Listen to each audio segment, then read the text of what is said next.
우리 이제 하던 얘기 오늘의 주제로 갈게요. 오늘의 주제. 오늘 꼭 해야 되는 이야기. 여러분, 내가 어저께 세금 얘기했잖아. 세금 얘기.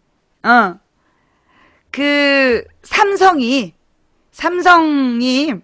세액 공제를 받는데, 그러니까 소위 R&D, 즉 국가에서 연구 개발 프로젝트를 운영하는 회사에다가는 세금 공제를 해줘요. 예. 그래서 이제 R&D 계열의 회사들에게 국가에서 세액 공제를 해준단 말이야. 그 전체 세액 공제 중에 R&D 세액 공제의 절반 이상을 절반을 삼성이 다 공제를 받았대. 그래서 1조 몇천억 원의 세액 공제를 받은 거야. 그럼 1조 몇천억 원의 세액 공제를 왜 해줬겠어? 세액 공제 받고 일자리 창출하라고 전체 R&D 세액 공제의 절반을 삼성에 몰아줬겠죠? 그럼 그 삼성은 우리나라의 일자리를 우리나라의 일자리 투자 몇 프로 했을까요? 삼성의 국내 고용은 5%. 50%의 세금 혜택을 받고 50% 세금 혜택을 받고 일자리는 5% 창출. 국내 고용 5%. 이게 삼성과 이 권력자들이 서로 짬짬이 먹고 해준 거 아니겠어. 그 다음에 여러분 이제 겨울이 다가오는데 난방비 때문에 걱정 참 많으시잖아요. 도시가스 비용이 너무 올라가지고, 그죠? 도시가스 비용이 너무 오른 거야. 난방용 도시가스 비용이 너무 올라가지고 지금 이 겨울을 어떻게 보내나. 한때는 가난한 사람들이 전기장판 깔고 썼어. 내가 들었던 얘기 중에 가장 가슴 아픈 얘기가 우리 시청자 제보인데, 이 노원에 가면 임대주택이 많아. 어느 임대주택 단지에서 있었던 일인데, 자기 어머니가 임대주택에 혼자 사시는데 가봤다는 거야. 어머니가 무슨 친척 어르신인가. 갔는데 온 집안이 냉골이더래. 그래갖고 전기장판 하나에 의지해서 살고 있더라는 거야. 아니 왜 보일러를 최고로 보일러 왜 이렇게 꺼놨냐 그랬더니 보일러가 최고라고 그러더라는 거야. 그래서 보일러가 최고인데 왜 이렇게 집이 냉골이냐 그랬더니 그 임대주택 주민들이 난방비를 못 내는 사람이 많다고, 아예 그 임대주택이 공동 난방인데 연료를 안 쓰게끔 줄여버린 거야. 동파만 방지할 정도의 열만 공급하고 난방을 안 해주는 거야. 그래서 그 어르신들이 전기장판 하나에 의지해서 살고 있다는 얘기를 내가 들었어. 그런데 그 노인이 그 다음에 전기장판을 못 켰다는 거 아니야. 왜? 이명박 정부 들어서서 그 극빈층 전기요금이 올랐대요. 극빈층 전기요금이 오르는 바람에 소위 이제 그게 무슨 대상이야. 그러니까 생활보호 대상자들은 전기요금을 기본료보다 싸게 공급을 받았어. 그걸 올려버린 거야, 이명박이. 그래서 전기장판도 못 키게 됐다는 거야. 얼마나 기가 막혀. 그죠? 그러면서 이 누진세 때문에 아주 사실 지금 우리나라 누진세 규정이 너무 센 거야. 너무나 낮은 수치에다가 누진세를 붙이는 거야. 일반 가정에서 조금만 어쩌면 누진세를 하래갖고 전기요금 2배를 뺏어가잖아요. 그죠? 이 겨울을 어떻게 보낼까 걱정하는 사람들 되게 많아. 자, 그런데 정부에서 10대 그룹에게 깎아준 전기요금이 얼마인지 아세요? 우리 정부가 10대 대기업에게 깎아준 전기요금이 1조 5천억 원. 누지세 안 해도 비싼데 10대 기업에게만, 다른 기업 빼고 10대 기업에게만 전기요금 할인해 준 게 1조 5천억 원이래. 기가 막히죠? 네. 국민들에게는 그렇게 악착같이 전기요금 받아가고, 여러분 이 기업이 전기요금 우리랑 똑같은 가격에 쓸까요? 우리가 1kW 쓰는 비용이랑 기업이 1kW 쓰는 비용이랑 전기요금이 똑같을까요? 기업이 쌀까요? 기업이 더 싸요. 기업이 더 싸요. 우리가 쓰는 전기요금보다, 기업은 우리가 쓰는 비용의 70%만 내고 쓴다고. 응. 산업용이라고. 그러면서 우리한테 전기 아껴 쓰라고. 뭐, 블랙다운인가? 멜트다운인가? 아니, 멜트다운은 저 원자력이고. 블랙다운이라면서 뭐, 전체적으로 전기가 모자라서, 블랙아웃. 전체적으로 전력이 모자라서, 막 순환 정전시키고 이명박 때 지랄했잖아. 기억나요? 그래갖고 수술실에서 전기 꺼지고, 엘리베이터에서 불 꺼지고, 난리도 아니었잖아. 병원에 전기 공급 끊기고. 그게 쇼였다고. 그 블랙아웃이 쇼였다고. 왜 쇼였냐 하면, 여러분, 우리 일반 가정에서 쓰는 전기가 몇 프로? 일반 가정에서 쓰는 전기가 몇 프로? 우리나라에서 생산된 전력의 13%. 우리나라에서 생산된 전력 중에 일반 가정이 쓰는 건 13%밖에 안 돼. 그런 13%한테 그렇게 비싸게 전기요금 받아 처먹고 누진세까지 적용해서 받아가고 그러면서 산업용 전기라고 전기요금을 깎아주는 거야. 그 산업용 전기를 가장 많이 쓰는 게 내가 그동안에 정유업체라는데 제철도 많이 쓴대. 제철소도 엄청난 열을 내잖아. 제철 정유에서 52%를 쓰는 거야. 제철 정유가 52%의 전기를 쓰는 거야. 그런데 그렇게 생산된 거 우리나라에서 쓰는 걸까요? 수출하는 걸까요? 제철 정유에서 쓴 52% 그거 거의 다 수출돼. 대부분이 수출이야. 특히 정유는요 99%가 수출이 된대. 그러면 그렇게 수출한 그 회사가 나라에 세금은 많이 낼까요? 일자리는 많이 만들까요? 그만한 전력을 사용하는 회사들의 일자리를 많이 만들까요? 일자리 많이 안 만들어요. 왜냐? 정유회사 다 기계야. 기계로 해. 첨단 기계로 해. 제철도 마찬가지고. 별로 일자리가 창출이 되지 않는 산업에 전기를 그만큼 사용하는 거야. 여기서 우리를 더 열받게 하는 건 이명박 정부 때 일본 정유회사가 전기요금이 싸다고. 일본 정유회사가 우리나라에 정유공장을 짓겠다. 산업용 전기요금이 싸다고. 그러면서 이명박이가 그럼 왜 블랙아웃 쇼를 했냐. 이명박이가 블랙아웃 쇼를 한 게 뭐 때문이냐면 원전 때문이야. 그 아랍에미리트에다가 그 원자력 발전소를 팔기로 했잖아. 근데 그 계약이 아직 구체적으로 성사된 게 아닌 거야. 이게 지금 고리 2호기인가? 고리지. 지금 이제 그 원전이 고리에 그 원전 2호기를 지금 짓고 있는 중인데 이 원전 2호기를 지어서 전기를 보내는 탑이 송전탑인 거야. 고리 2호기를 지어서 신고리 2호기인가 하여튼 고리 2호기인가 이 원전을 지어서 가동을 해서 그 가동된 전력을 보내는 게 송전탑인 거야. 밀양 송전탑 문제. 밀양부터 시작해서 이 태백산맥을 가로지르는 송전탑이 이 고리 2호기에서 새로운 방식으로 생산된 원자력 전력인데 이걸 지금 지어야 되는데 국민들이 원자력 발전에 대해서 반대를 하잖아. 삼척도 지금 원자력 발전소 반대하고 국민들이 원자력 발전소를 자꾸 반대를 한단 말이야. 원자력 발전소가 필요하다는 여론을 만들기 위해서. 원자력 발전소가 필요하다는 여론을 만들기 위해서 전력이 부족하니 원자력 발전소를 지어야 된다. 그 얘기를 나오게 하기 위해서 블랙아웃을 시킨 거야. 그러니까 순환 정전을 시키고 쇼를 한 거야. 근데 알고 보니까 그때 화력발전소 몇 개가 쉬고 있었어. 일부러 화력발전소를 동시에 가동을 멈춘 거야. 그래서 그 예비 전력의 수치를 낮추고 그 위기감을 만들어갖고 순환정전을 시켰다니까? 이게 선동이 아니라 뉴스에다 나온 거야.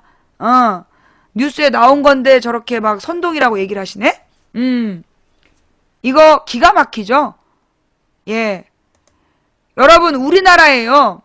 지금 아무 도움 안 되는, 우리 국민에게 별 도움 안 되는 정유회사, 우리 국민에게 일자리 창출도 안 되는 제철 공장, 이런 데에서 쓰는 전력,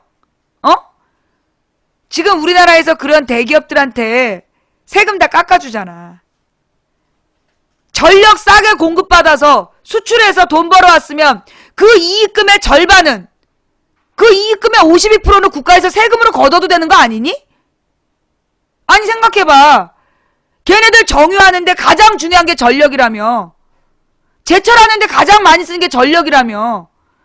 그러면 그들이 벌어들인 이익의 52%는 국가에 세금으로 내는 게 정상 아니야? 30 몇 프로 내던 법인세, 그걸 깎아준 거 아니야.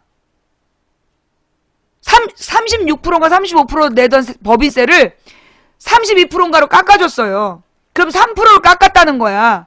자, 여러분, 3%를 깎았다는 얘기는 별로 크게 안 보이잖아. 그죠? 3%를 깎았다는 건 별로 크게 안 보이잖아. 그런데 난 이건 잘못된 예라고 봐. 왜냐? 이게 30 몇 프로에서 3%를 깎았으면 10% 가까이 깎아준 거야, 세금을. 10% 가까이 깎아준 건데 3% 깎았다고 뻥치고 앉아있다니까? 이명박이 깎아준 세금이, 부자들한테 깎아준 세금이 22조 원이라고요. 여러분, 이번에 내년도 예산에서 무슨 장애인을 위한 예산, 그 다음에 뭐 한가정 부모를 위한 예산, 그리고 이 양육에 관련 예산 다 제로로 만들었잖아. 돈 없다고. 누리과정도 정부에서 돈 없다고 지방정부한테 밀어버리고 지방정부 돈이 없어서 지금 날아갔잖아. 그 누리과정 예산이 얼마? 8조 원. 그런데 선생들은 날마다 뭐라 그래? 애들 무상급식 때문에 그 명예퇴직도 못한다고 애들한테 신경질 내고 있다는 거야. 그런데 전국의 급식 예산이 얼마? 무상급식 예산 4조 원이 안 된다는 거야. 3점 몇 조 원이야. 원래 2조 원, 옛날에 노무현 때 연구될 때는 2조 원이면 충분했는데 물가가 너무 올라서, 이명박 때 물가가 너무 올라가지고 지금은 3점 몇 조 원이 들어간다는 거야. 급식이, 무상급식이. 돈 없어서 그 무상급식 못하겠다고 지랄하고 있는 거 아니야. 3, 4조 원 무상급식 돈 없어서 안 된다. 그 7조 원 누리과정 돈 없어서 못한다. 두 개 합쳐봤자 11조 원이야. 그런데 부자들한테 깎아준 세금이 얼마? 22조 원. 부자들한테 깎아준 세금이 22조 원. 애들 밥 먹이는 거 4조도 안 되는데 그거 돈 없어서 못한다 그러면서 재벌들한테 세금 깎아준 건 절대로 안 걷어들이잖아. 정말 미친 거죠. 부자들에게는 세금, 온갖 전기요금 할인, 세금 혜택, 탈세도 눈 감아주고, 온갖 불법, 탈법, 전부 다 눈 감아주고, 그리고 혹시라도 감옥에 들어가면 황제 노역하고. 황제 노역? 그 다음에, 그거 뭐야? 그 징역을 살면서 면회를 1800번 했대. 규정상 1800번 할 수가 없어요. 최대로 해봤자 300번, 500번이야. 1800번 면회를 했다는 얘기는 말이 안 되는 거야. 황제 징역이지, 그건. 황제 구금? 나라를 이렇게 운영하고 있는데, 우리 국민들이 뭐라 그래? 안내문 하나 붙이지 않아가지고, 그 주차장에 떨어져 죽어도 국민 탓이다. 올라간 사람 잘못이다. 이러고 있잖아. 왜 정부에서 안내 표지판이 잘못돼서 사고가 나면요, 어느 나라나 상식적으로 정부가 책임져요. 무슨 얘기냐? 정부의 기본 임무가 국민의 생명과 안전을 보장하는 거야. 미연의 사고를 방지하는 게 정부의 임무이기 때문에 위험을 대비한 안내 표지판을 관리 감독해서 제대로 붙어있게끔 관리하는 게 정부의 역할이야. 그래서 그게 제대로 안 붙어있으면 벌금 매기고 그게 정부의 역할이라고. 근데 안 했다고, 우리나라는. 안 했다고. 이명박 정부 법인세 감세 30조 원. 대기업이 75%를 꿀꺽. 저 대기업은 그들이 번 이윤을 다 배당금으로 나눠 가져. 원래는 월급으로 줘야 되고 중소기업의 비용으로 지급할 돈을 안 주고 지네끼리 이익금으로 나눠 가져 버린 놈들이야. 저 대기업 대주주들이. 그런 놈들한테 세금 감면을 75%씩 몰아준 거라니까? 그러면서도 국민이 죽어가도 국민 탓이래잖아. 이 종박 쓰레기 벌레 새끼들이.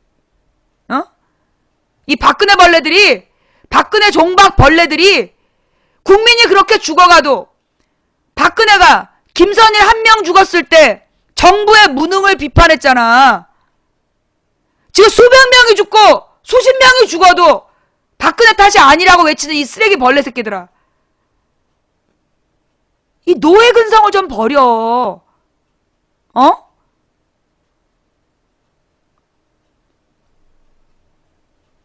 지금 대통령이 김대중이야? 지금 대통령이 잘못 없다고 그러는 벌레들 얘기하는데 김대중 벌레는 또 뭐야? 아, 네 마음속에 대통령이 김대중이야? 그렇구나. 여러분, 지금 말이에요. 지금 우리 젊은 친구들이, 내가 이제 우리 딸의 역사책을 봤어. 우리 딸의 역사책을 봤는데 역사책 내용이 너무 어려운 거야. 중학교 역사책인데요. 너무나 자세히 배우고 사실 내가 볼 때는 그렇게 자세히 배울 필요가 없어. 지금 중학교 사회는 흐름만 가르쳐주면 된다고. 선생님은 흐름만 가르쳐주고 아이들이 관련한 정보를 스스로 찾아보게 하는 역사교육이 돼야 돼. 외국은 다 그렇게 가르쳐. 역사교육을 우리처럼 세세한 걸 막 선생님이 교과서에서 세세하게 가르치지 않고 큰 흐름만 가르치고 아이들이 스스로 찾아서 연구하게, 그래서 막 보고서를 쓰게끔 그렇게 가르쳐요, 역사를. 근데 우리나라 역사책을 보면요, 내용이 너무 어려운 거야. 그러니까 애들이 스스로 읽어봐도 뭔 말인지 이해가 안 되는, 진짜 내가 고등학교 때 배웠던 역사책보다 어렵게 나와. 지금 중학교 역사책이 우리 고등학교 시절의 역사책보다 어렵게 나와. 그리고 너무나 상세해. 그래서 문제가 뭐냐? 그래서 문제가 애들이 역사 수업을 싫어하는 거야. 역사를 너무 어렵게 생각해. 문제도 너무나 정말 상귀퉁이에서 문제를 내기 때문에 애들이 역사 공부가 너무 지겨운 거야. 해도 성과가 안 나오니까. 애들이 역사 시험을요, 두려워하고 역사 성적이 안 나오는 이유가 뭐냐? 역사를 너무나 세밀하게 가르치면서 문제를 아주 귀퉁이에서 내는 거야. 귀퉁이에서 내는 이유가 애들이 너무나 똘똘해서 전부 다 100점 맞아버리면 심할서 써야 되기 때문에. 애들의 그 상위 10% 애들의 성적을 정확히 구분을 해야 얘네가 특목고를 가는데, 특목고 자사고를 갈 때 그걸 기준으로 하는데, 애들이 너무나 이렇게 중요한 내용만 내면 다 100점을 맞기 때문에, 그래서 역사를 어렵게 시험 문제를 내는 거야. 그래서 문제는 뭐냐? 우리 국민들이 애들 어린 시절부터 역사를 싫어하면서 자라나는 거야. 역사를 싫어하게끔 만드는 거야. 사회 수업 자체를 너무나, 그러니까 우리 조카랑 딸이 그런 얘기를 하는 거야, 둘이. 선생님들이 가르쳐주는 건 일로 가르쳐줘. 그래서 수업이 재미없니? 아니래. 수업은 재밌대. 역사 수업, 사회 수업이 정말 재밌다는 거야. 그런데 그래서 재밌게 일로 가르치고 문제를 7이나 10으로 낸다는 거야. 일만큼 쉽게 가르쳐줘 놓고 문제를 낼 때는 7이나 10만큼 어렵게 7번, 10번 꼬아낸다는 거야. 그러니까 애들이 역사 시험을 두려워한다고. 가르친 것만 내는 게 아니라 정말로 못 맞추게끔 문제를 내는 거예요. 이거 우리나라 정부가 지금, 우리나라 교육이 잘못되어 있다는 얘기야. 그래서 진짜 알아야 될 역사를 제대로 모르고 지나가는 거예요. 알아야 될 역사를 제대로 모르고 지나간다고. 무슨 얘기냐? 우리나라의 조선의 역사를 우리나라 조선의 역사를 이 새누리당 의원들이 모여서 세미나 하면서 망에 마땅한 역사였다. 당파 싸움으로 망한 역사였다. 그러면서 지네들 공부한 거 아니야. 조선이 망에 마땅한 나라였고 부패하고 무능한 정권이 일본에 의해서 일본이 나라를 차지해 줌으로써 조선이 비로소 근대화됐다. 이거 주장하는 교수들한테 세미나 받은 거 아니야. 새누리당 국회의원들 다수가 가서 김무성이랑. 지금 김무성이 그런 주장을 하고 있어요. 우리나라 역사편찬위원장도 그런 생각을 하고 있는 사람이야. 우리나라 국사편찬위원장이 그런 사람이라고. 조선이 망에 마땅한 나라였고 당파 싸움 때문에 망한 거고 그래서 일본이 지배해서 우리나라가 근대화됐다라고 주장하는 할아버지가 지금 국사편찬위원장이야. 기가 막히죠? 이 식민사관이 어떻게 뿌리내려진 거냐 하면 제가 지난번에 한번 얘기한 적이 있는데 대구에 있는 유생들이 중심이 돼서 대구에 있는 민족운동가들이 중심이 돼서 밀립대학 설립운동이라는 걸 해. 그러니까 그때 그 당시에 이제 일본이 우리나라를 근대화시켰다는 근거로 학교를 지었다는 얘기를 하잖아. 근데 그 당시에 조선인들에게 가르친 내용이 일본인 노예교육이야. 일본인들에게 서비스하는 그런 기초적인 것만 가르친 거야. 그래서 그 유생들이 안 되겠다. 우리 조선에도 우리의 훌륭한 철학을 가르치는 대학을 만들어야 된다. 그래서 민간에서 민간이 세우는 설립하는 대학운동. 그래서 민립대학 설립운동이라는 걸 벌이게 돼요. 그게 1920년부터 22년까지 열심히 벌렸어. 22년부터인가? 그런데 어떻게 했다? 민립대학 설립운동을 소금치기 위해서 만든 게 경성제국대학이야. 경성제국대학. 그 경성제국대학이 소위 고도의 심리전을 하는 일본인 교수들을 거기다가 앉혀놓고 조선의 수재들을 경성제국대학에서 받아들여서 친일파로 양성한 거야. 그게 지금의 서울대학의 뿌리예요. 경성제국대학이 서울대학의 뿌리이고 그게 그런 목적으로 만들어진 우리나라의 민족운동가들이 우리 민족의 기상을 제대로 가르칠 대학을 설립하려는 운동을 하면서 돈을 모으니까 그 운동을 무마시키려는 목적으로 경성제국대학을 만들고 거기서 친일파를 양성하게 돼. 그렇게 양성된 친일파들이 이승만 때 교육계를 장악하고 서울대를 장악해서 걔네들이 우리나라의 역사 편찬을 한 거야. 국사 편찬을. 그러면서 친일파가 바라보는 역사책을 쓴 거예요. 그 역사책으로 배운 사람들이 지금의 교수들이야. 서울대 교수들. 응. 아까 불탄 태민이 했어. 이게 우리나라의 역사 교육이 잘못되어 있는 뿌리예요. 일본 놈들이 세운 경성제국대학이 그래서 키운 사람들이 서울대 교수들이 됐고 그들이 친일 식민사관으로 우리나라의 지식인들을 양성한 거야. 그래서 그들이 지금 각 대학을 주름 잡으면서 뭐라고 친일 식민사관을 가르치는 거야. 식민사관을 가르치고 있다고. 조선은 망에 마땅한 나라였다. 아주 잔혹한 나라였다. 그런 사람들이 우리나라에 뭐라고 주장하냐? 공자가 죽어야 나라가 산다. 걔네들의 주장이 공자가 죽어야 나라가 산다. 이런 얘기예요. 그러면 실제로 우리 오늘은 어제 하려던 얘기 오늘 할게요. 정말로 공자는 죽어야 할 만큼 나쁜 사람이었냐? 공자의 철학, 노자의 철학. 내가 지난번에 언뜻 지나가면서 얘기했지만 부처, 공자, 노자가 비슷한 시기에 나와. 기원전 5세기경에. 그 기원전 5세기가 내가 얘기했잖아. 철기 문명이 청동기 문명을 다 무너뜨린 시점이라고. 그래서 뭐라 그러냐.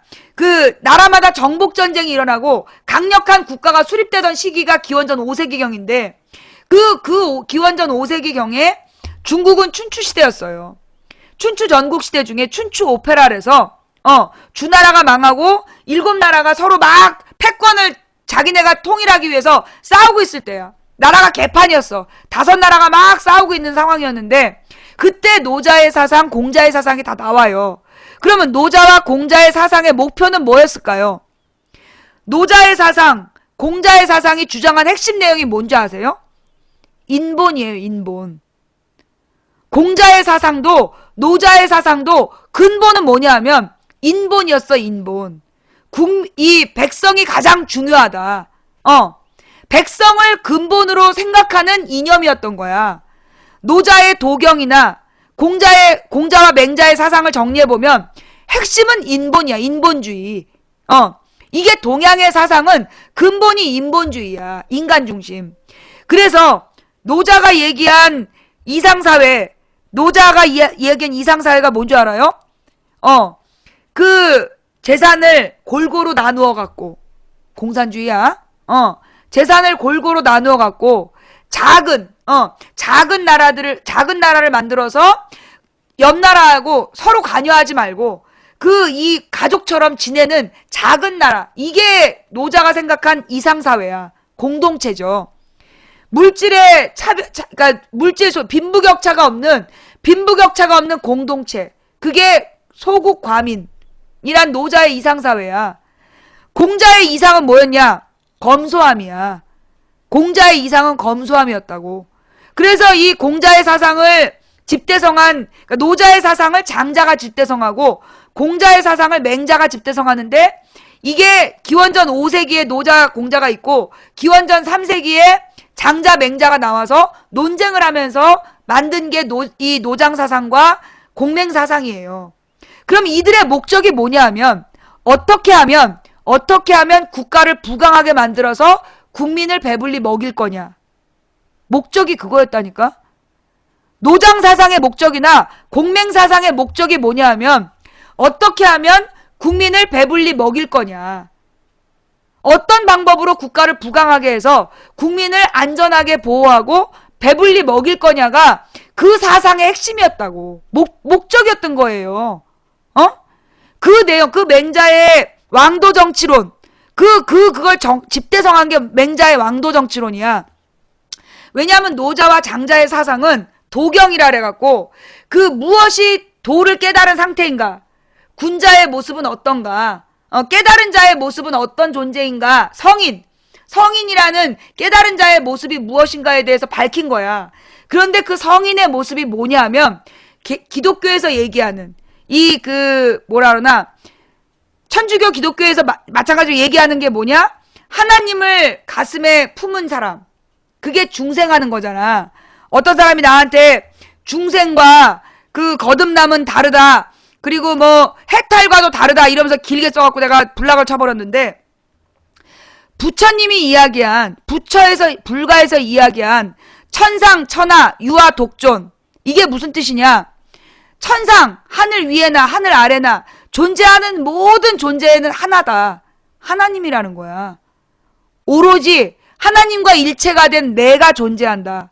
천상, 천하, 유아, 독존. 그게 불가의 핵심 사상이야. 그걸 깨달은 게 해탈이야. 모든 걸 깨달아서 모든 이 번뇌를 극복하고 번뇌를 다 내려놓고 완전히 비워서 천상천하 유아 독존의 실체를 인정한 거, 깨달은 거, 그게 해탈이란 말이야. 근데 그 불가에서 얘기하는 거나 노자가 이야기한 성인, 깨달은 자, 도를 아는 자의 모습이나 마찬가지야. 우주의 섭리를 똑바로 알고 우주의 섭리상 인간은 가장 약한 자를 보호해야 된다. 이걸 깨달은 거. 그게 성인의 모습이야. 그래서 성인은 자기가 하고자 하는 공성이 불거라는 표현이 나와. 이루고자 하는 바가 있으면 그 일을 이룬 뒤에 내가 이 일을 이루었다고 주장하지 않고 불거, 머물지 않고 떠난다. 거기 머물러 있지 않고 떠나버린다. 자, 여러분, 옛날에 혹시 전설의 고향이라는 옛날 드라마 보신 적 있으세요? 우리 젊은 친구들은 모를 거야. 내 세대는 어렸을 때 전설의 고향을 보고 자랐어. 그리고 전설 따라 삼천리 이런 책을 읽으면서 자랐단 말이야. 그러면 그 전설의 고향에 보면 뭐가 나오냐면 어느 마을에 내려오는 전설이야. 그 전설에 의하면 신선이 나타나. 신선이 나타나서 구미호 천년호만 생각하는데 좋은 얘기도 많아. 그렇게 막 위험에 처한, 어려움에 처한 사람을 신선이 나타나서 도와줬다. 그런 이야기 기억나요? 왜 옛날 이야기에 보면 할머니들이 손주들을 품고 앉아서 겨울밤에 화롯가에서 해준 옛날 이야기의 핵심이 뭐냐? 신선이 나타나서 힘센 부자를 도왔다. 그런 전설이 많아요. 가난하고 착한 효자를 도왔다란 전설이 많아요. 가난하고 착한 효자나 어려움에 처한 약자를 돕는 산신령이 나와. 그죠? 그 산신령이 누구냐? 깨달은 자야. 성인. 산신령이 모든 자연의 이치를 깨달아서 자연과 하나가 된 존재야. 그가 나타나서 하는 일이 뭐냐? 약자를 돕는 거야. 부처의 불가사상에는 뭐가 나와? 미륵불이라는 게 있어요. 미륵불. 이게 불교식 메시아야. 미래에 미륵불이 올 거다. 그래서 이 미륵불이 불쌍한 중생을 구할 거다. 그게 미륵불 사상이잖아. 그죠? 즉 노자 사상이나 공자 사상이나 불가 사상이나 이 모든 것이 깨달은 자가, 즉 어떤 깨달음을 얻고 해탈을 얻은 자가 그 미련하고 약한 중생을 돕는다는 얘기야. 내 말이 맞아 틀려? 내가 지금 잘못 얘기한 거예요? 미륵불에 대해서 내가 지금 잘못 생각한 거야? 맞죠? 무슨 얘기냐? 우리나라 사람들은요, 우리나라의 그 화랑도, 저 신라시대 때부터 화랑도가 자기네들이 열심히 공부하자 이렇게 돌에다 새겼잖아. 돌에다 새긴 내용에 보면 뭐가 나와? 유불선 사상을 같이 표현하고 있잖아. 유불선이 바로 이제 노장 사상이야. 그러니까 우리는 삼국시대부터 이 유교, 불교, 도교 사상을 전부 다 통합한 인본주의를 바탕으로 공부하면서 자란 민족이라는 거야. 유불선을 화합해서 융합시켜서 유교 철학을 가장 세계에서 유교 철학을 가장 연구 잘한 곳이 어디일까요? 유학은 중국에서 나왔죠. 근데 전 세계에서 유학을 공부할 때 어느 나라로 공부하러 갈까요? 한국으로 와요. 한국의 도산서원. 한국의 도산서원에 와서 유학을 공부해.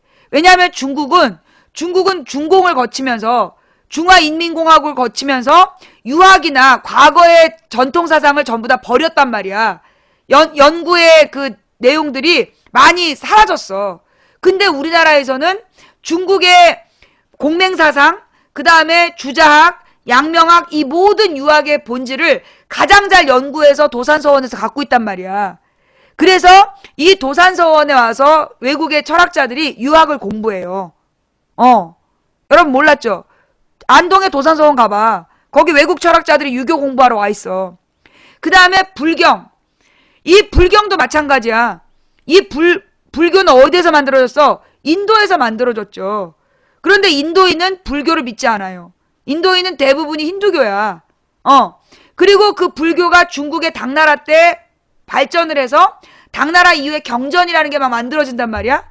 그런데 그 모든 경전이 가장 집대성되어 있는 게 어디예요? 우리 한국 해인사. 그래서 불교 경전에 대한 연구, 가장 집대성된 불교의 경전을 연구하러 해인사로 와. 팔만대장경 공부하러. 그래서 우리나라가요, 물론 노장사상에 대해서는 우리나라가 어떤 이론적인 정립이 안 돼 있어. 노장사상은 이론으로 정립되지 않고 신앙으로 들어왔기 때문에 이론적 정립은 없어. 하지만 우리 불교 사원에도 무슨 팔선각 이런 식으로 그 도교하고 관계되어 있는 많은 문화유산들이 정신문화에는 남아있는 거야. 그래서 우리나라는 과거로부터 소위 이런 유교, 불교 사상의 최고 집대성을 우리나라가 했다고. 우리나라 국민들이. 그래서 그 내용이 2000년 전부터 삼국시대 초기부터 융합돼서 우리들에게 가르침을 내려온 거야. 우리의 정신적 유전자에 그 내용들이 포함되어 있는 거예요. 근데 이게 기독교 사상하고 통하는 거야. 기독교 사상에서 얘기하는 것도 마찬가지라고. 유교나 불교나 도교에서 이야기하는 이상적인 인물이 소위 메시아야. 그 메시아는 뭔데? 거듭나게 하는, 구원해주는 사람이야. 그러면 이 구원해주는 사람을 통해서 구원을 얻은 존재는 어떤 사람이냐? 바로 자신의 모든 욕심을 내려놓고 약자들, 가장 비천한 모습으로 온 자를 섬기는 게 구원받은 자의 자세다. 이게 예수의 철학이야. 이게 예수의 철학. 이게 이제 기본적인 사상이고 철학인데요. 우리 민족은 굉장히 뛰어난 민족이었던 거야. 특히 우리의 역사에 대한 자부심을 가져야 돼. 우리 젊은 세대가. 우리나라의 조선 역사를 굉장히 이 뉴라이트 역사학자들이, 그러니까 역사학자들도 아니야, 이 새끼들. 경제 공부한 새끼들이 역사를 써가지고 개지랄 떠는 건데, 그러면서 조선이 망해 마땅하다고 주장을 하잖아요. 어느 나라도 600년 동안 한 왕조를 이어가면서 그 기록을 조선 왕조처럼 자세히 한 나라가 없어. 중국도 300년 이상 다 간 나라가 없기 때문에 그렇게 600년짜리 왕조의 기록을 그렇게 섬세하게 왕조실록으로 갖고 있는 나라가 없다고. 그게 전 세계에서 우리나라밖에 없어. 519년. 그래서 이 500년 이상의 역사를 그대로 기록으로 갖고 있는 나라가 우리나라밖에 없는 거야. 그래서 유네스코 기록문화유산이야. 우리나라의 이 조선왕조 실록이. 그러면서 여러분, 우리나라는요, 조선은 법치국가였어요. 법치국가. 서양의 법치국가가 완성된 게 1600년대잖아.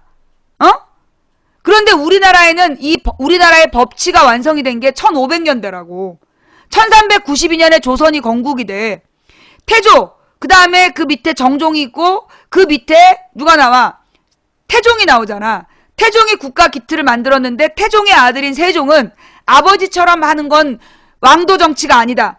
그래서 왕도 정치의 국가를 꿈꾸면서 경국대전이라는 법전을 만들기 시작해. 그 경국대전의 뿌리는 정도전이 맨 처음에 만들었던 법전을 원칙으로 해서 그 법전을 풍부하게 이제 만들기 시작한 게 경국대전이야. 그 경국대전을 성종 때 완성을 한다고. 성종 때 1500년대에 그 완성을 해요. 경국대전을 100년에 걸쳐서. 왜냐? 세종과 성종 사이에 그 무시무시한 세조가 또 나와가지고 왕권과 신권의 조화라는 조선의 기초를 흔들어버린 거야. 그러니까 이 조선의 왕 중에 태종하고 세조는 왕권 중심의 국가, 강력한 왕권 국가를 꿈꿨던 왕들이고, 세종과 성종은 조선시대에 아니다, 왕도 정치해야 된다. 즉 유교의 원리, 민본주의를 바탕으로 해서 왕과 신하가 공동으로 화합하는 공화 정치해야 된다는 사람이 세종하고 성종이야. 그래서 이 두 왕의 노력으로 조선의 기틀이 잡히는 거예요. 그러니까 전쟁을 2번을 겪어도 이 조선이 유지가 됐던 거야. 그러면서 성종 때, 그러니까 이제 이 유학의 뿌리를 또 알아야 되는데, 옛날에 삼국시대에 고구려가 망하잖아요. 내분으로, 권력투쟁으로 망해. 백제도 권력투쟁으로 망해. 그리고 그 약화된 두 나라를 이 신라가 먹으면서 남쪽의 신라, 북쪽의 고구려 계통이 따로 나가서 발해를 만들잖아. 그러면서 이제 발해와 신라 시대를 거쳐서 이 918년에 고려가 만들어지고, 고려 왕조가 또 918년부터 1392년까지 또 500년, 400몇십 년을 간단 말이에요. 그 고려 왕조는 우리나라에서 굉장히 문화적인 창의성이 뛰어났던 왕조였어.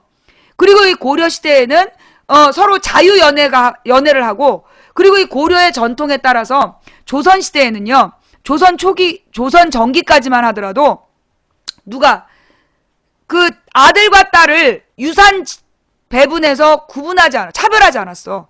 조선 중기까지도. 그게 고려 때부터 나온 거야. 고려 때는 굉장히 여성의 지위가 높았고, 존중받았고. 그래서 근데 이 고려에 대한 자료는 많지가 않아. 근데 이제 이 고려를 무너뜨리고 조선을 세운 다음에 조선왕조 실록이 우리가 갖고 있는 가장 그 자세한 정보들인데, 이 이제 고려가 망한 이유도 왜 망했냐? 통일신라가 망할 때 왜 망했냐 하면, 신라는 원래 골품 제도라 그랬고, 성골, 진골이 있었어. 성골은 왕족이야. 부모가 왕족이면 성골이라고 부르고, 부모가 둘 중에 하나가 왕족이면 진골이라고 불렀는데, 원래 왕은 성골만 했어. 근데 이게 근친상간이야. 그래서 이 신라의 성골이 일찍 소멸해요. 그리고 이제 왕족의 피를 가진 진골들이 왕위 다툼을 한단 말이야. 그래서 통일신라가 이루어지는데 점점 진골의 숫자가 늘어나는 거야. 지배 세력이 늘어났어. 그러면서 원래 이제 성골, 진골 밑에 육두품이 있잖아. 육두품, 오두품, 사두품이 있는데 이 육두품이 누구냐? 학자층이야. 공부한 관료층. 얘네들이 진골들의 밑에서 서비스를 하다가 진골들이 점점 부패해가는 걸 보면서 이거 망해야 되겠구나. 진골들이 망해야 되겠구나 생각해. 그러다가 이 진골들이 나중에 이 불교 천태종, 그러니까는 옛날의 교종이죠. 옛날에 이제 교리 중심 귀족 불교 세력하고 결탁을 해가지고 막 농민들을 핍박을 하니까 신라가 망해. 신라가 망하고 고려가 수립이 되는 거야. 고려를 건국한 세력이 누구예요? 그래서 육두품과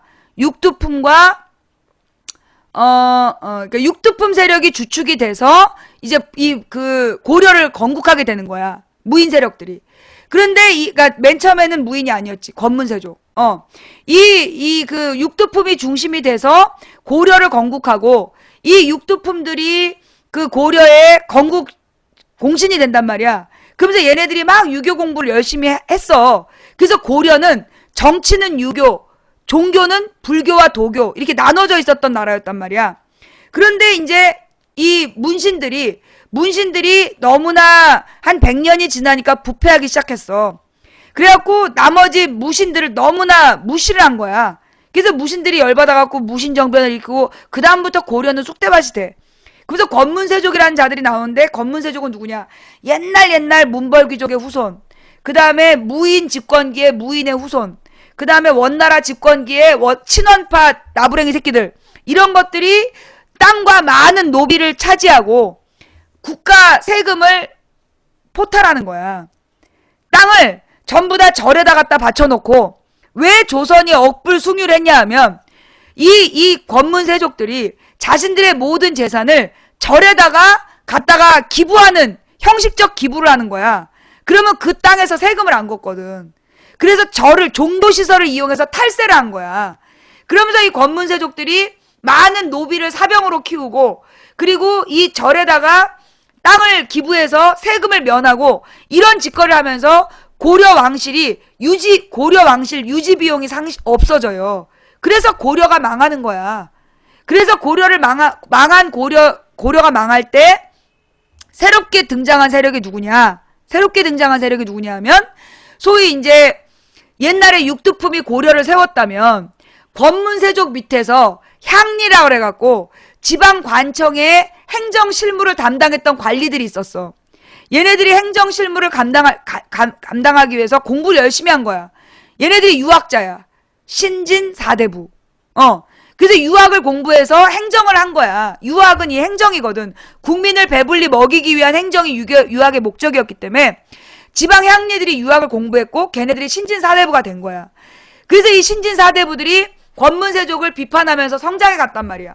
그런데 이 신진 사대부들이 언제까지 우리가 이대로 살 거냐 고민이 됐던 거지. 그래서 야 차라리 고려 왕실을 무너뜨리고 새로운 나라를 만들자라고 얘기했던 급진파 개혁파 신진 사대부가 있고 아니다. 그래도 고려 왕실이 우리가 고려 왕실을 잘 보좌해서 제대로 정치하게끔 하는 게 낫다라고 했던 온건파 신진 사대부 둘로 나뉘게 돼요. 그랬을 때 이 급진파 개혁 사대부가 소위 정도전이야. 그래서 정도전이 이 나라를 세우기로 작심을 하는데 이게 학자들끼리 안 되잖아. 그래서 이 이성계라는 신흥 무인 세력을 끌어들여. 이 이성계는 어쩌면 여진족이었을 수도 있어. 여진족 동네에서 잘 나가던 아버지, 여진족 동네에서 잘 나가던 장수의 아들이야. 그러니까 이성계의 아버지가 여진족 일파에서 잘 나가던 장군이었다고. 근데 이제 조선족이라고 조선의 출신이다. 그러면서 여진족 안에서 잘 나갔던 장군의 아들이 이성계인데 그 당시에 고려에서는 고려 왕실을 지키는 누가 있었어? 최영. 최영은 소위 귀족 출신의 무인이야. 정통 개성 귀족 출신의 무인. 그래서 이 최영이 주도하는 군벌이었고, 그러니까 이게 주류 군벌이었고, 이성계는 새롭게 떠오르는, 소위 최영은 보수 군벌, 이성계는 진보 군벌이었던 거야. 뭔 말인지 알겠지? 그래서 얘네는 이제 얼마 안 되는 숫자, 신흥 무인 세력, 소위 여진족과 거란족을 막 몰아내면서 성장한 신흥 무인 세력들이 고려에서 이제 이 최영 일파의 보수 군벌을 위협하면서 성장한 거지. 그래서 이 정도전이 얘랑 손잡고, 이 최영과 권문세족은 연결되어 있고, 왕족이랑 전부 다 귀족으로 연결되어 있고, 그들을 비판하면서 나온 게 정도전과 이성계라는 신진 진보 세력이었던 거지. 그들이 조선을 건국하게 되는 거예요. 그래서 건국하자마자 가장 중요한 게 뭐야? 불교로부터 그 땅을 회수해야 되잖아. 불교에서 가지고 있는 땅을 전부 다 회수를 해야 되기 때문에, 그래서 어쩔 수 없이 억불책을 쓴 거야. 불교에 있는 땅을 뺏기 위해서 억불 숭유 정책을 피면서 그 권문세족들의 재산을 국가에서 빼서 그걸로 관료들에게 나눠주고, 그 조세권, 수조권이죠. 세금을 거둘 수 있는 권리를 나눠주면서 이 과전법이라는 걸 만들고, 그 과전법이라는 게 관료에게 등급에 따라 땅에 세금을 거둘 수 있는 권리를 준 거였단 말이야. 토지제도를 개편해서 조선이라는 새로운 체제를 만들게 되는 거예요. 그게 조선이야. 그러니 만들어지는 과정이 얼마나 과학적이냐고, 얼마나 역사적이냐고. 그랬는데 그렇게 만들어진 조선이, 그때 조선을 건국했던 세력들이 소위 지네가 공운 세력이다, 자기가 이제 나라를 세우는 그 공신이다, 이래가지고 그때 이제 땅을 많이 불교에서 뺏은, 권문세족한테 뺏은 땅을 많이 가지고 이 땅을 자기네들이 영구 소유하려고 그래. 그래서 이게 분란이 일어나는 거야. 그래서 이제 이 훈구파들이 이 조선 왕조에서 이제 문제아가 되는 거지. 보수야. 훈구파가 처음에 진보로 나타났지만 100년 뒤에 보수가 된 거야. 땅을 너무나 많이 가지고, 노비를 너무 많이 가지고, 이것들이 이제 사병까지 키우려고 그래. 그때 이제 이 성종이 나타나서 훈구파를 견제하기 위해서 사림을 등용하는데, 이 사림이 누구냐? 정몽주죠? 예. 그 정몽주 선생 있잖아. 그 개성에서 뒤로 말 타고 가다가 철퇴 맞아 죽은. 그 사람이 누구냐 하면 소위 온건파 사대부였던 거야. 온건파 사대부는 역성혁명에 가담하지 않았던 사대부. 그래서 차라리 죽음을 선택하는 거야. 그래서 이 정몽주는 죽어요. 정몽주는 죽고, 그 사람 가장 대빵이었는데 죽고, 그 이세계 제자들, 정몽주나 이세계 제자들이 소위 이 급진파 사대부하고 거리를 두고 숲으로 도망가. 그래서 시골로 가서 시골에서 유학을 계속 공부하면서 후학을 양성한 거야. 그 후학이 바로 사림이에요. 온건파 사대부들, 정몽주와 이세계 제자들이 그 정치 권력으로 나아가지 않고 그 시골로 가서 농사 지으면서 후학을 양성해서 걔네들이 키운 게 그게 사림이었던 거야. 그래서 사림을 맨 처음에 등용한 게 성종이에요. 예. 그래서 성종이 사림을 데리고 오니까 훈구파가 이런 씹새들 이래가지고 찍어 누른 게 첫 번째 사화야. 나중에 그러다가 사림끼리 권력 다툼을 한 게 두 번째, 세 번째 사화인 거고. 그래서 이 사림의 화를 겪으면서 결국은 훈구파는 이제 자연 도태되고 사림파가 주추 세력이 되는 거야. 그러자 이 주추 세력이 됐는데 얘네들이 이제 딱 권력을 잡고 난 다음에 어떤 문제가 생겨.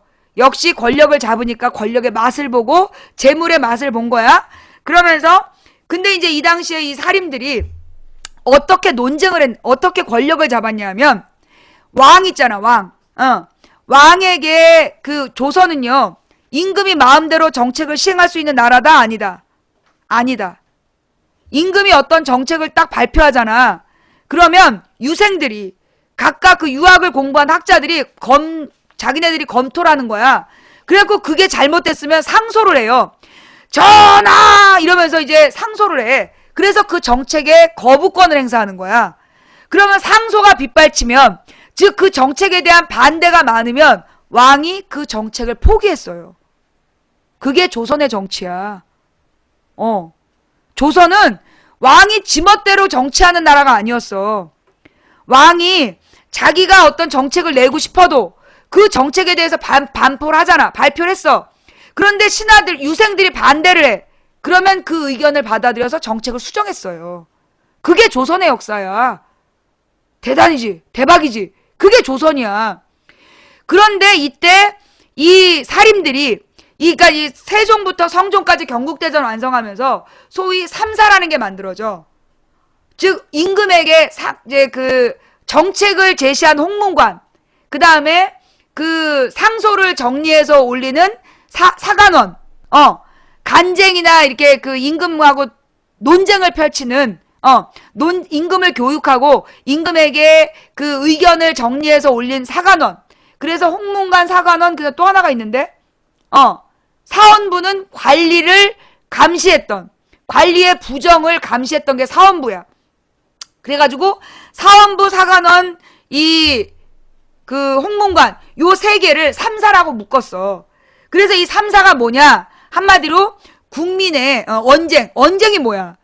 임금의 정책에 대해서 논쟁하는 거야.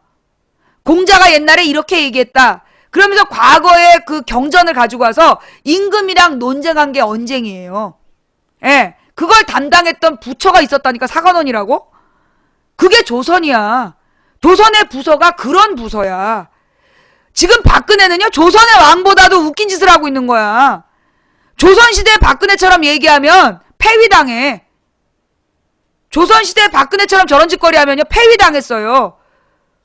연산군이 그래서 폐위당한 거 아니야. 폐위당해서 폐서인이 되는 거야.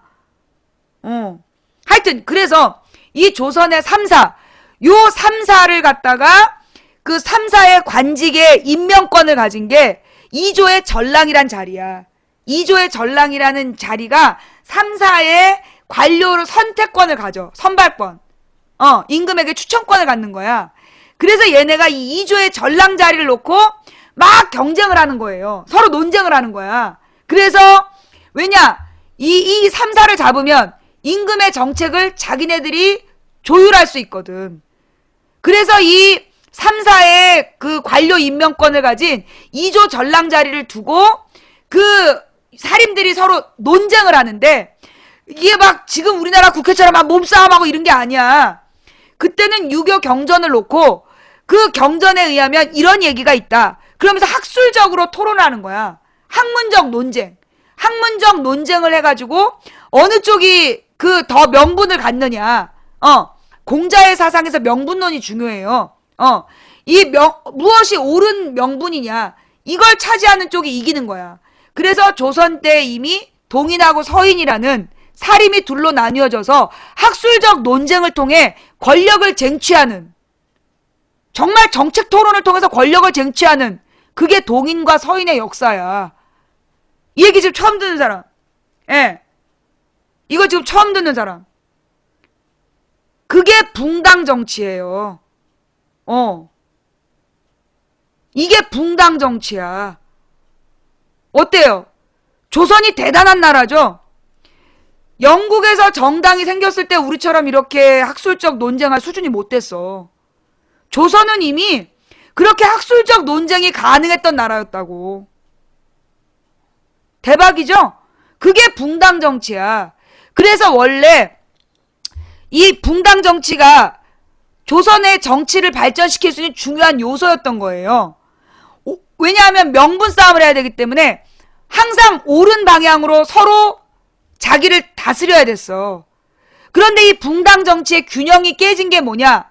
한 당이 강해지는 거야. 처음에 동인, 서인으로 나눠져 있다가 그 중에 이제 실용적인 게 동인, 이론적인 게 서인이었어. 근데 이제 실용파 중에 실용파도 둘로 나뉘어져. 북인하고 남인으로 나뉘어지게 돼. 서인하고 논쟁을 한 다음에 서인을 어떻게 처벌할 거냐? 북인은 다 죽여. 남인은 죽이는 건 좀 아닌 것 같아. 그래서 북인, 남인으로 나뉘어진단 말이야. 그 다음에 이 북인이 최고의 실용주의자들이었어. 그 북인이 광해군의 권력 기반이었던 거야. 그래서 실용 노선, 실용 외교. 그래서 이 광해군의 외교 정치에 그 명청 교체기 때 이긴 놈 편을 들어라. 그게 북인의 정책이었던 거야. 북인의 실용 외교. 그래서 이 북인이 이 실용 외교를 들고 누가 북인을 김기춘이라 그래. 지금 북인에 대한 모독이야. 북인을 김기춘이라고 얘기한 건 누구야? 매니저님 찾아서 강퇴시키세요. 무식한 새끼들. 예. 이 북인하고 김기춘 무관한 사람이에요. 그래서 북인은 실용주의자였어요. 그래서 조선을, 그러니까 당시 전쟁 이후에, 임진왜란 이후에 조선을 제대로 운영하기 위해서 실용적인 노선을 선택하려고 했던 게 북인이었어. 그래서 명분보다 실용, 이걸 따졌고, 그러니까 그 북인을 서인이 계속 공격을 했단 말이야. 명분을 가지고. 그래서 북인과 서인의 싸움 중에 광해군이 휘말린 거죠. 근데 이제 광해군이 그래서 실용 노선을 쭉 정치를 폈는데, 근데 이게 이제 어느 날은 서인이 이기고 어느 날은 북인이 이기고, 그래서 광해군의 정치가 갈팡질팡한 거야. 영화 광해처럼 딴 놈이 와갖고 왕을 해서 그런 게 아니라, 광해군의 정치가 갈팡질팡했던 건 북인과 서인이 논쟁을 하는 과정에서 어느 쪽이 이기느냐에 따라서 달라졌기 때문이에요. 그러다가 이 선조가 죽기 전에 마지막으로 중전을 또 들이잖아. 그리고 거기서 아들을 낳은 게 영창대군이야. 근데 이 서인들이 생각한 거지. 광해군이 계속해서 명분이 없는 정치라면 우리가 지켜온 종묘사직의 명분을 잃어버린다. 그러니까 이 광해군이 실리외교, 특히 그러니까 이게 친명파 새끼들이 광해군의 실리외교를 비판한 거야. 그래서 광해군을 쫓아내야 되는데 쫓아낼 명분이 필요했어. 근데 이제 광해군을 쫓아내기 위해서 뭐라 그랬냐? 넌 서자잖아. 너네 엄마 후궁이잖아. 그래서 광해군의 엄마가 후궁이니까 너는 왕의 자격이 없어. 선조 대왕의 세자가 중전이 낳은 정실 자식이 있잖아. 영창대군. 그 영창대군에게 왕위를 선양해라. 그러면서 계속해서 광해군을 협박을 한 거야. 그래서 어쩔 수 없이 광해군이 영창대군을 죽인 거예요. 서인들이 더 이상 그 영창대군을 가지고 왕권을 흔들지 못하게 하려고 북인들의 선택이었지. 영창대군을 죽여버린 거야. 그걸 명분으로 삼아서 결국 광해군을 쫓아내게 되는 거죠. 그게 인조반정이야. 그건 결국 친명파 새끼들이 지네들의 권력을 잡기 위해서 이 친명파가 이 청나라 새로 성장하는 외교 세력인 북인, 그리고 이 친청파 얘네들, 그러니까 실용파지. 실용파를 무찌르기 위해서 명나라하고 의리를 지켜야 된다는 개소리를 하면서 친명 4대파가 인조반정을 일으키고, 그 인조가 결국 남한산성에서 대가리를 3번 박으면서 그 국제적 망신을 떠는 거야. 그게 인조의 아들 둘, 그게 소현세자하고 복림대군인데, 이 소현세자가 천재였다는 거 아니야. 얘가 그래갖고 이 인질로 잡혀갔는데 거기서 완전히 중국에 들어와 있는 서양의 문물을 다 공부하는 거야. 그래서 최초의 천주교, 성경도 있고 서양의 서학을 막 흡수를 하는 거야. 그래서 이 소현세자를 따라갔던 사람들한테 서학을 가르쳐서 보낸 거야, 조선으로. 그래서 소현세자가 돌아오면 서구에서 들어온 학문적인 내용, 그리고 이때 이제 이 소현세자가 소위 북인, 그러니까 그 광해군을 따랐던 북인들이 완전히 다 죽고 살아남은 그 제자들, 그들이 소현세자를 따랐어. 그래서 소현세자의 서학, 그리고 소현세자의 이 서구에서 들어온 학문에 대한 연구를 따라했던 사람들이 북학파야. 그 북학파가 소위 조선의 실학자가 되는 거야. 조선 후기에 과학을 연구했던. 그럼 이 과학 연구는 언제부터 했냐? 세종 때부터 해요. 조선 전기의 세종이 가장 과학 연구를 열심히 했어. 고려가 그렇게 과학 연구를 많이 했던 나라야. 그걸 세종이 인본, 민본, 백성을 어떻게 이롭게 할 것이냐. 그래서 추구기 만들고 시계 만들고 이러면서 농법을 개발하기 위한 과학 연구를 했잖아. 세종이. 그게 세종 이후에 사라진 것 같았지만 그걸 나중에 받았던 게 북학파야. 북인의 후손 북학파. 그 북학파의 후손이 이제 이 실학파가 되는 거지. 그래서 이 실학파들이 소위 그 조선 후기의 이 경제를 발전시키기 위한 과학적인 연구를 하는 거야. 그래서 뭐 수레를 이용해야 된다, 도로를 만들어야 된다, 이런 경제개혁론을 내놓게 되는 거야. 그래서 국사책에 보면 균전론, 한전론, 토지개혁법을 막 공부하잖아. 그게 실학파들이 소위 조선 후기에 개혁의 방향을 연구해서 제시했던 거야. 누구에게? 영조와 정조에게.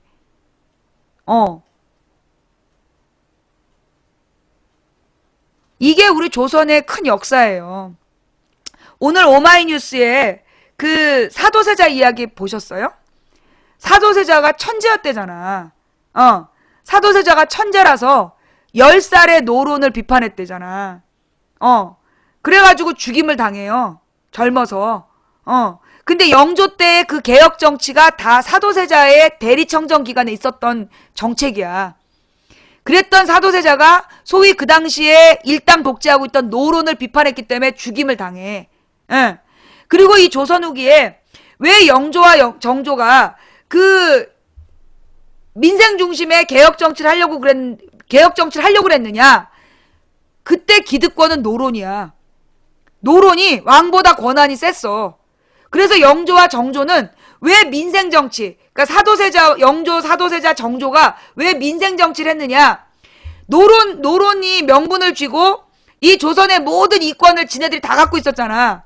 그들로부터 국민의 지지를 받아야 그들로부터 권력을 뺏어올 수 있기 때문에, 그래서 영조와 사도세자와 정조가 민생 정치에 관심이 있었던 거야. 그래서 금난 정권을 폐지하고 자유로운 상업을 보장하고, 정조 1801년부터 자유로운 상업을 보장하면서 조선의 자본주의를 키웠다고. 그게 정조의 역사야. 그러니까 1801년이 아니라 그 전에 1700년대부터 1790년대에 이 그 신해통공 막 이런 걸 하면서 이 정조가 조선의 자본가들을 키운 거야. 이게 어디 소현세자가 가지고 왔던 서학의 내용을 정조도 사도세자도 읽었다는 거죠. 이게 이제 우리 조선의 위대한 역사야. 이게 부끄러운 역사냐? 이게 망에 마땅한 나라의 모습이냐? 애나 잘 키우지. 우리 애는 잘 커. 가서 너나 제대로 커. 내가 딱 보니까 너는 우리 애보다 못 큰 것 같아. 나더러 아줌마가 애나 잘 키우래. 우리 애는 잘 크고 있어. 우리 딸은 날마다 이런 얘기를 나한테 들으면서 커. 넌 가만히 보니까 우리 딸보다 못 큰 것 같다. 그죠? 이게 우리 조선의 역사예요. 여러분, 이 조선의 역사 자랑스럽지 않으세요? 이 조선의 역사를 통해서 지금 우리의 지금의 현실을 이 비판적이고 분석적으로 볼 수 있지 않아요? 사실은 이런 내용이 역사 수업 시간에 돼야 돼. 근데 선생님들이 쪼가리 진도를 나가야 되기 때문에 이런 맥잡기를 못 해준단 말이야. 그래서 내가 있잖아. 너무 또 오래 했다. 지겨웠죠? 고생했어요. 예.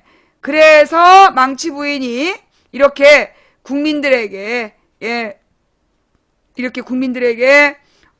이 망치 부인, 그 방송을 통해서 학교가 가르쳐 주지 않는, 그 30분 맥잡기, 역사의 맥잡기, 그 지금의 시대 상황하고 비교해서, 이 맥잡기를 하는 거예요. 예.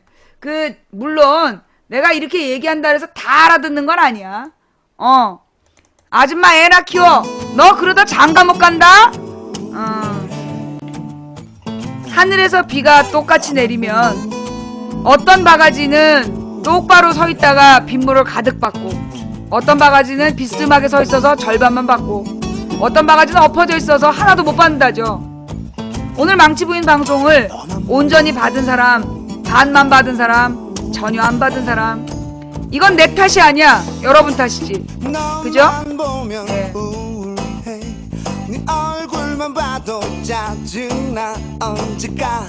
벌레들에게 띄우는 노래, 너 그러다 장가 못 간다. 이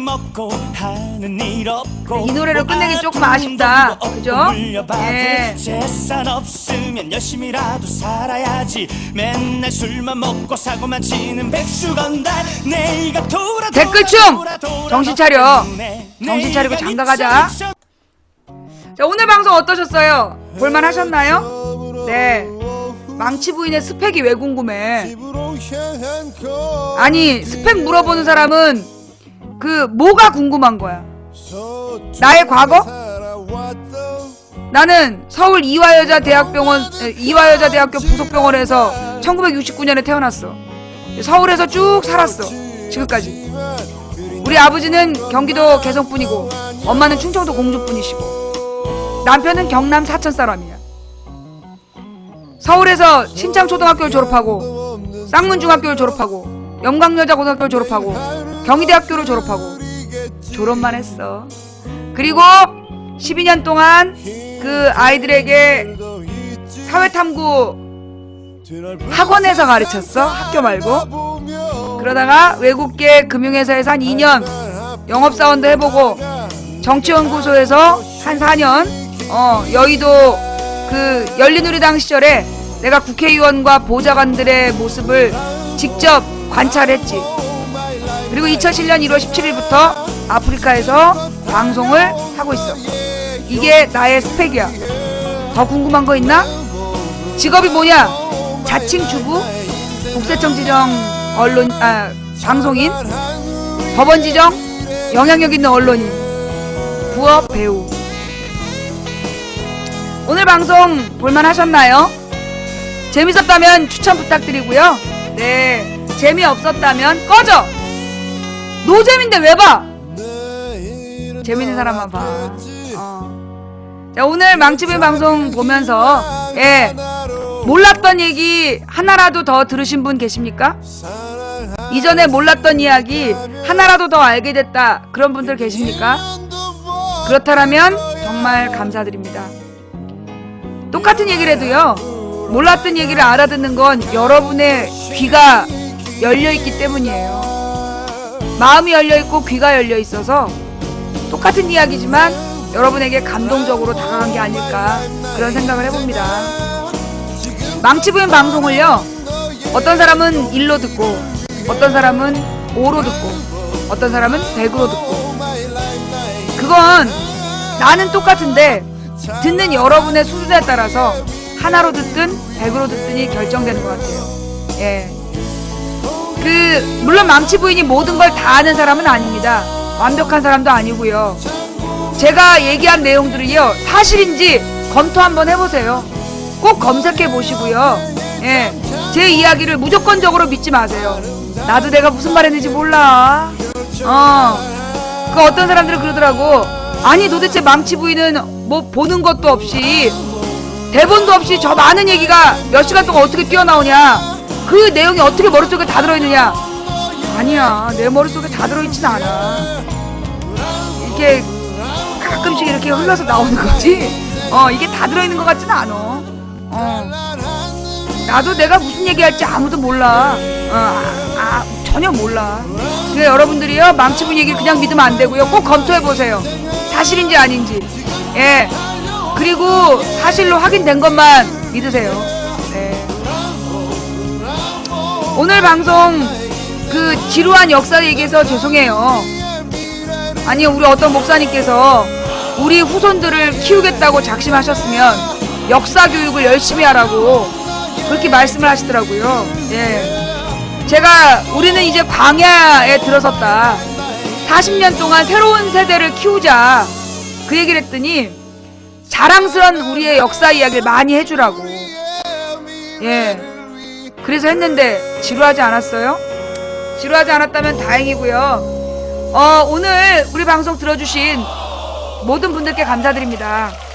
그리고 처음부터 끝까지 들어주신 분들께 더욱더 감사드리고요. 후원해주신 분 한 분 한 분 너무너무 감사드리는데 이름 못 불러드려서 죄송하고요. 추천해주신 3,458분께 진심으로 감사드리고, 매니저님들 고생하셨습니다. 지금까지 도봉구 창동 사는 불량주부 망치부인이었고요. 다음 방송도 역시 창동 스튜디오에서 내일 낮 2시에 시작하겠습니다. 그리고 이번 주 금요일은 광주 갑니다. 그리고 내일 모레는 쌍교오빠가 옵니다. 목요일에는 쌍교오빠와, 그리고 금요일에는 광주에서, 그리고 다음 주 수요일은 부산역, 그리고 부산일보 강당에서 여러분들 만나 뵙겠습니다. 감사합니다. 감사합니다. 망치분이었어요. 내일 낮 2시에 만나요.